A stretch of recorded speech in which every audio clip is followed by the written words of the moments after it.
Cimon stood at the summit of Athenian power, conqueror of Persia at the Eurymedon River, Athens' greatest general, son of the hero of Marathon, untouchable.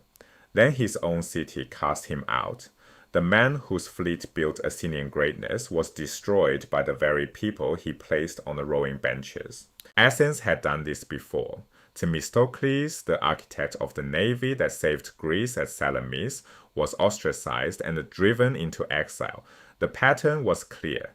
In Athens, standing at the height of power was the most dangerous place to be. To understand Cimon's fall, we have to understand who he accidentally empowered. The answer was rowing in the bellies of his own warships. Athenian society was ranked by income. At the top, wealthy aristocrats and great landowners. Below them, the hoplite farmers who could afford armor. At the very bottom sat the thetes, roughly 20,000 landless laborers who owned nothing. But naval expansion changed everything. Triremes needed thousands of rowers, and the thetes filled the benches. They powered the empire, and the men who power an empire demand a voice. Their economic weight became political weight, pushing upward against the men above them. Athens was not a full democracy yet. It had a democratic assembly where every citizen had one vote. But the assembly's agenda was shaped by an older power, the Council of the Areopagus. This aristocratic body, staffed by former magistrates from elite families, functioned like an upper house. It was the prime mover of policy. So the people could vote, but the aristocrats still controlled what they voted on. That was the tension waiting to break. Two men rose to lead the thetes against the old order, Ephialtes and the young Pericles. Both were naval war heroes because by this era, fighting Persia was the essential credential for leadership. With the thetes demanding power and two heroes ready to lead them, the aristocratic Areopagus stood directly in the way. In 462 BC, they tore it down. The reforms were radical.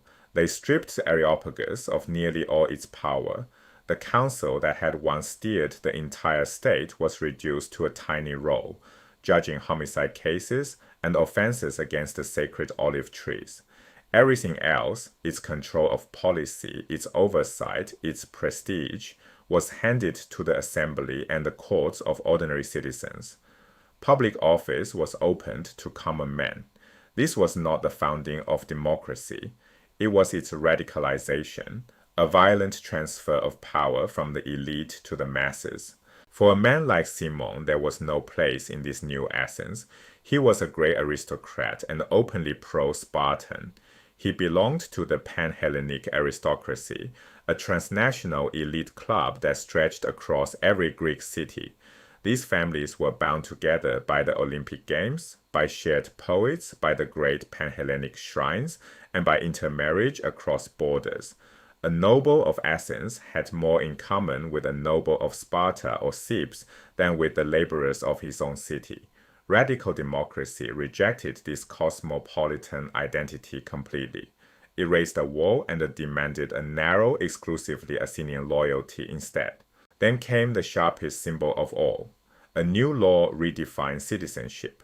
To be Athenian, you now needed both an Athenian father and an Athenian mother.